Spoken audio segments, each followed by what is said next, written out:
Hello friends, welcome back. आज जो हम वीडियो कर रहे हैं उसमें हम डिस्कस करेंगे क्या क्या अलग अलग कॉजेज़ हैं अनएम्प्लॉयमेंट के और क्या क्या रेमेडियल मेजर्स हैं जिससे हम अनएम्प्लॉयमेंट को दूर कर सकते हैं। Let us first understand the causes of unemployment. Slow rate of economic growth सबसे बड़ा रीज़न ही ये है। जैसे ही इकोनॉमिक ग्रोथ जो है वो स्लो हो जाती है तो अनएम्प्लॉयमेंट बढ़ना शुरू हो जाती है, क्योंकि बिजनेसेस जो प्रोड्यूस लेस आउटपुट कर पाते हैं इसलिए उनको वर्कर्स भी कम ज़रूरत होती है, thus leading to job losses and higher unemployment rates. ये फेनोमेना को हम ऑकन्स लॉ भी कहते हैं, जिसने डायरेक्ट कोरिलेशन एस्टैब्लिश किया है between slow economic growth and increased unemployment का। राइट, सो की पॉइंट्स क्या हैं अनएम्प्लॉयमेंट स्लो ग्रोथ का? सबसे पहला reduce demand, second is investment reduce हो जाती है, साइक्लिकल अनएम्प्लॉयमेंट हो जाती है। राइट, इन सब के कारण slow rate of economic growth रहता है। पॉपुलेशन एक्सप्लोजन, क्योंकि पॉपुलेशन बहुत ज़्यादा बढ़ती है इसके कारण कंपटीशन इंक्रीज हो जाता है, लोग ज़्यादा से ज़्यादा स्किल्स अपना गेन करना चाहते हैं, still they are not able to cope up with the competition. Right, so that is population explosion. इसमें जो रेशियो है वर्कर्स की to the total population, it also increases, that leads to rise in the labour force. Population growth होने से होता क्या है? Reduce savings होती हैं, इन्वेस्टमेंट्स कम होता है, डिफ़िकल्टी होती है पॉवर्टी को, हंगर को इरेडिकेट करने के लिए, डिफ़िकल्टी होती है better health and education facilities देने के लिए, सो रिसोर्सेज रिड्यूस हो जाते हैं। Under developed agriculture, third point. Why is this agriculture underdeveloped? If you remember the few points that we discussed in the previous videos, उसमें main factors, main points क्या थे? That lack of capital, right? Lack of skilled labor, the mental setup, the mind setup of the farmers in India. They are still believing that the previous seeds are the better. They are not consuming the HYV seeds. They are not using the technology. They are not into the irrigation system. Lack of complementary factors of production. It is the fertility of the land, the entrepreneurship management, right? And such other factors which people are employed, disguisedly unemployed in agriculture. So these are the factors that lead to unemployment. Point number 4 is defective education system. The skills are not matching. Even if the skills are matched, the scales of pay is not the same, because the skills are required or they are changed regularly. For example, मैंने previous videos में भी आपको example बहुत ज़्यादा दिया है ये कि आर्टिफिशियल इंटेलिजेंस आ गया आज की डेट में। आर्टिफिशियल इंटेलिजेंस ह्यूमन को बिल्कुल कट करता जा रहा है, which means AI will do everything.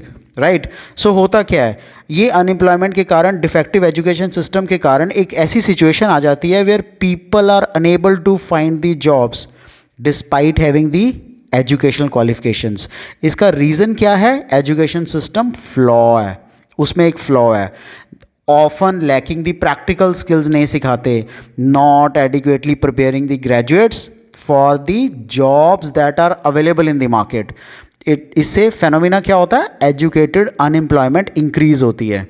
Right, so relevant skills नहीं हो पाते, क्यूरिकुलम मिसमैच होता है, क्वालिटी ऑफ एजुकेशन भी उतनी अच्छी नहीं है। इससे होता क्या है? इससे एजुकेटेड अनएम्प्लॉयमेंट रेट बहुत ज़्यादा इंक्रीज हो जाता है, या ग्रेजुएट्स को फोर्स किया जाता है कि वो अपने एजुकेशन लेवल से बिलो जॉब्स करें। उनका स्किल सेट है due to limited employment opportunities, उनका प्रॉपर हम स्किल सेट यूज़ नहीं कर पाते। A poorly educated workforce economic growth को, डेवलपमेंट को हिंडर करती है। राइट, सो हमें इसके लिए करना क्या चाहिए? हमें क्यूरिकुलम जो हमारा एजुकेशन प्रोग्राम्स हैं, जो हमारा एजुकेशन सेटअप है, उसको रिफॉर्म करना चाहिए। वोकेशनल ट्रेनिंग्स लानी चाहिए, इंडस्ट्री के साथ पार्टनरशिप लानी चाहिए, बिकॉज अल्टीमेटली जॉब्स इंडस्ट्रीज़ में करनी है। सो इंडस्ट्री क्या चाहती है? कॉलेजेस के साथ टाई अप हो। Even teachers should be adequately trend. Slow growth of the industry हमने ऊपर पढ़ा ही है, because of slow rate of economic growth, so industry की ग्रोथ प्रोग्रेस भी स्लो होती है। इसके कारण होता क्या है? इसके कारण बहुत सारे ऐसे लोग हैं, number of people are jobless. Industrial sector किसी भी इकोनॉमी में एक्सपैंड नहीं कर पा रहा है रैपिडली। इससे फ्यूअर न्यू जॉब्स आती हैं, रादर जॉब ओपनिंग्स बहुत ही कम होती हैं, and potential job losses at companies scale back production due to low demand. इसको हम स्ट्रक्चरल अनएम्प्लॉयमेंट भी कहते हैं। इससे वर्कर जो है ना, वर्कर का भी इंडस्ट्रियल ग्रोथ जब स्लो डाउन होती है तो फैक्ट्रीज में फ्रस्ट्रेशन इंक्रीज होती है, वर्कर्स की सैलरी रिड्यूस होती है, या कुछ वर्कर्स को निकाल भी देते हैं, ले ऑफ्स होते हैं, अनएम्प्लॉयमेंट इंक्रीज़ होती है। इससे स्पेशलाइज स्किल्स जो इंडस्ट्री को चाहिए वो भी अफेक्ट होता है। बेसिकली जो आज की डेट में टेक्नोलॉजिकल एडवांसमेंट्स आ रही हैं, जो कंपटीशन इंक्रीज़ हो रहा है, इन्वेस्टमेंट्स कुछ सेक्टर्स में हैं कुछ में नहीं हैं, इकोनॉमिक डाउन टर्न्स, ये सब रीजंस हैं of the slow industrial growth. So हमें करना क्या चाहिए, इसके लिए हमें प्राइमरीली स्किल्स डेवलप करने चाहिए, डाइवर्सिफिकेशन ऑफ द इकोनॉमी करनी चाहिए, और गवर्नमेंट की पॉलिसीज़ इस दिशा में और ज़्यादा होनी चाहिए। Decline of cottage and small scale industry, हमने पीछे पढ़ा है कि रूरल इंडस्ट्री में हमारे बहुत सारे लोग रूरल सेक्टर में कॉटेज और स्मॉल स्केल इंडस्ट्रीज़ में ही इन्वॉल्व थे, लेकिन because of the advent of machines और lack of infrastructure in the rural areas और poor credit facilities loans to the cottage industry, so उनका भी काफ़ी डिक्लाइन होना शुरू हो गया, जिसके कारण unemployment has actually risen. Planning, the planning is also not up to the mark, it is faulty।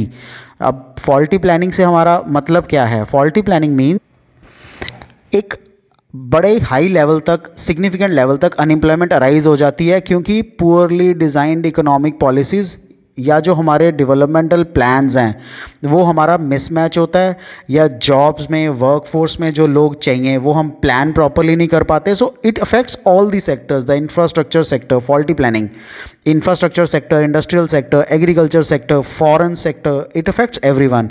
इससे होता क्या है, people not being able to find the work, so there is demand for labor in the market।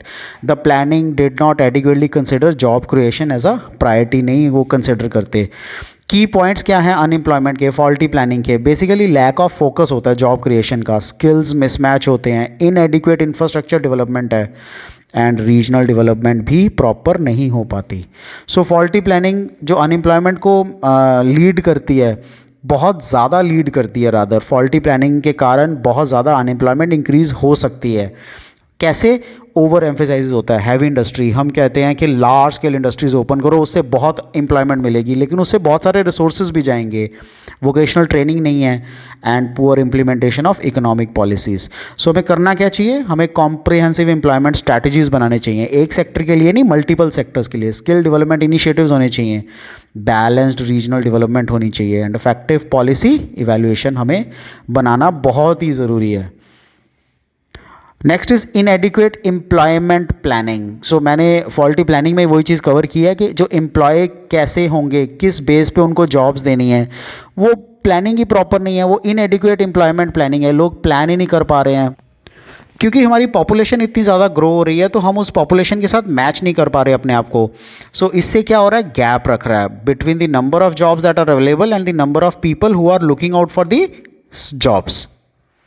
Low capital formation, low capital formation का मतलब क्या है, हम आज लैंड खरीदते हैं लेकिन उसके ऊपर जब हम कंस्ट्रक्शन करते हैं तो वो कैपिटल फॉर्म का पार्ट है, हम उतना कैपिटल को फॉर्म नहीं कर पा रहे हैं, या हमारा rate of increase in capital formation is very very low, right.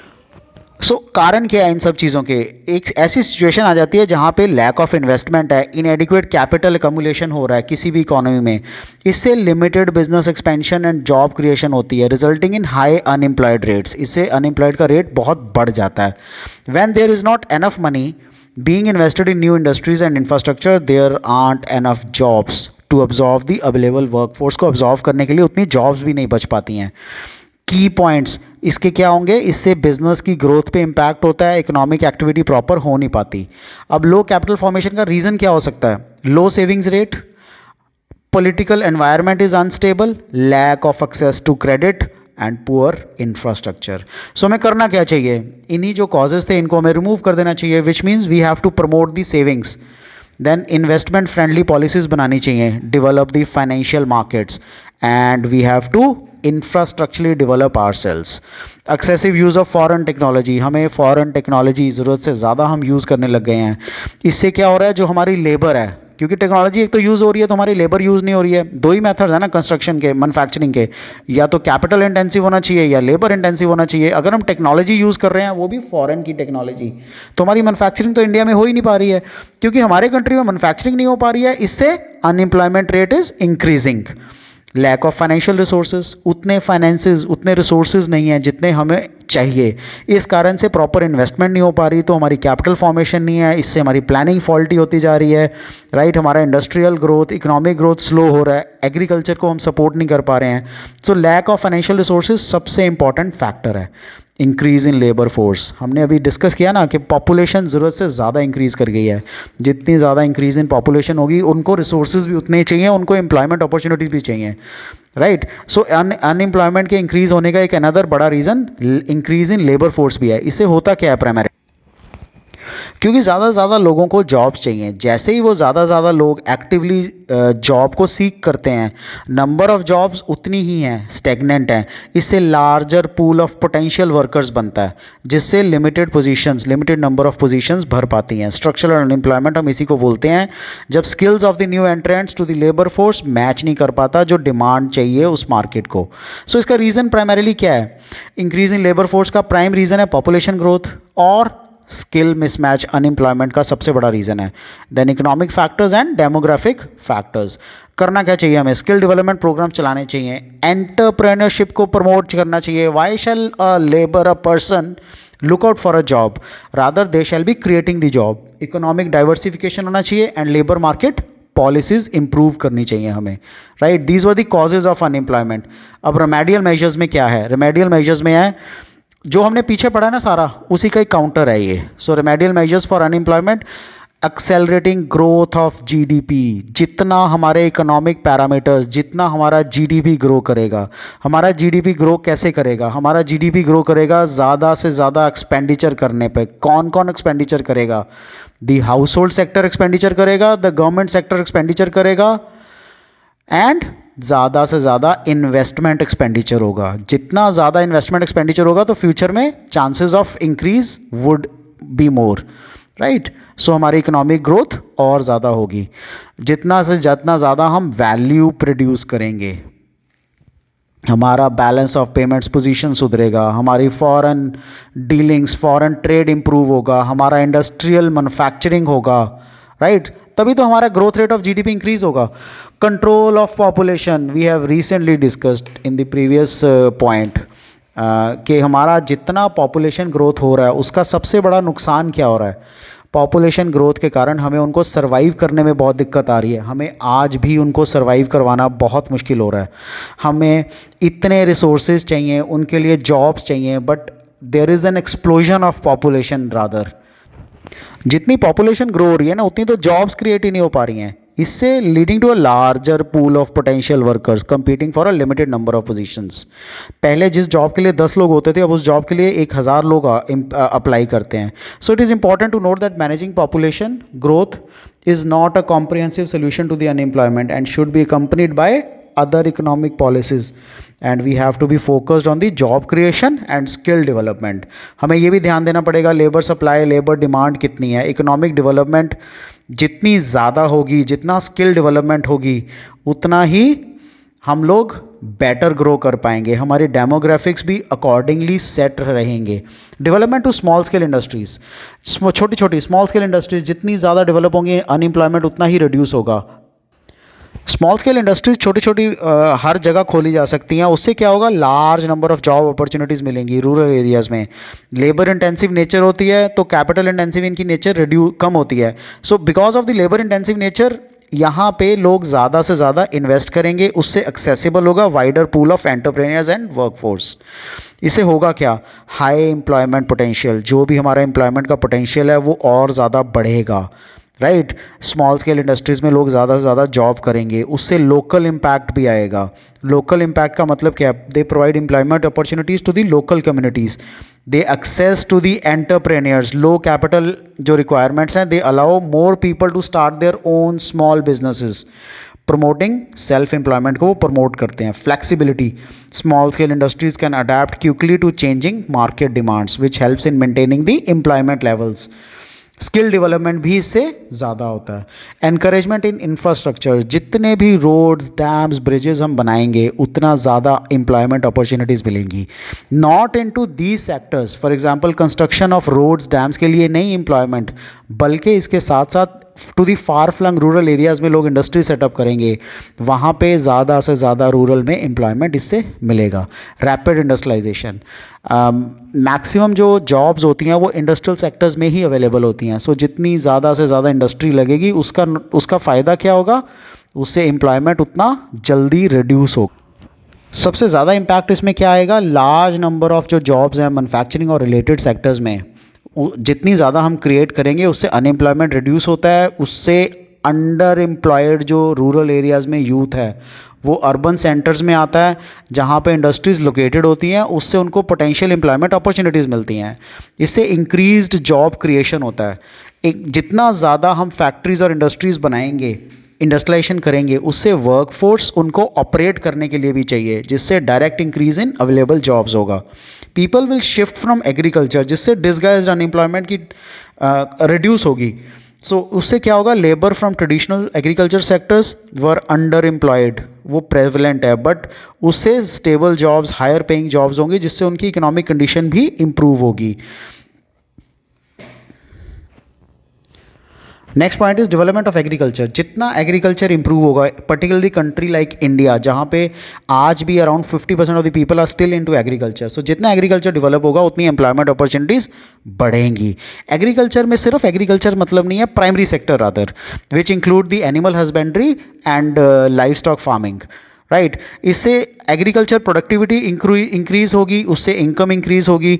अगर एग्रीकल्चर में डेवलपमेंट होगी उससे इकोनॉमिक स्टेबिलिटी आएगी, जिससे अनएम्प्लॉयमेंट रेट रिड्यूस होगा, कैपिटल फॉर्मेशन बनेगा। 50% of the population is still dependent on agriculture, so agriculture में अगर इनकम इंक्रीज़ होती है तो कैपिटल तो फॉर्म करेगा ही करेगा। फूड प्राइसेस रिड्यूस होंगी, जिससे कॉस्ट रिड्यूस होगी for the consumers. Disguised unemployment reduce होगी एंड लेबर की शॉर्टेज रिड्यूस होगी, जिससे एग्रीकल्चर डेवलपमेंट और ज़्यादा इंक्रीज़ कर सकता है। लेकिन एग्रीकल्चर सेक्टर इंक्रीज़, अगर हम डेवलपमेंट करते हैं, हम इंडस्ट्रियलाइजेशन करते हैं, उससे सारी लेबर इंडस्ट्रीज़ में काम करने लग जाएगी, जिससे शायद एग्रीकल्चर के लिए काम करने के लिए लेबर कम मिले। सो ये इसका नेगेटिव भी है। Creation of self employment opportunities, सबसे इम्पॉर्टेंट, हम लोग आज भी जॉब सीकर्स हैं, why not job givers. So self employment की अपॉर्चुनिटीज़ हम क्यों नहीं क्रिएट करते हैं आज। कोई भी जो बिज़नेस है ना वो बड़ा स्टार्ट नहीं होता, वो इनिशियली छोटा ही स्टार्ट होता है, फिर धीरे धीरे वो बढ़ता है। ये जो स्मॉल बिजनेसेस हैं have greater potential to create more employment opportunities in the country. This will definitely help to reduce the problem of unemployment. Reforms of the education system, skill mismatch, अगर हम स्किल मिसमैच को reduce कर दें तो unemployment बहुत हद तक कम हो सकती है। आज भी जो स्कूलों में पढ़ाया जाता है, वो कॉलेजेस में जो पढ़ाया जाता है, या जो भी हमारा एजुकेशन सिस्टम है, वो हमारे एक्चुअल इंडस्ट्री स्किल्स के साथ मैच नहीं कर पाता, जिसके कारण ये अनएम्प्लॉयमेंट रेट हमेशा बढ़ता ही है। लेकिन हमें करना क्या पड़ेगा, हमें अलाइन करना पड़ेगा एजुकेशन क्यूरिकुलम को मार्केट डिमांड के साथ। इससे हमें students with relevant skills and bridging the gap between what is taught in schools and what needs of the job market की क्या क्या नीड्स हैं, अल्टीमेटली मेकिंग ग्रेजुएट्स ज़्यादा से ज़्यादा एम्प्लॉयबल।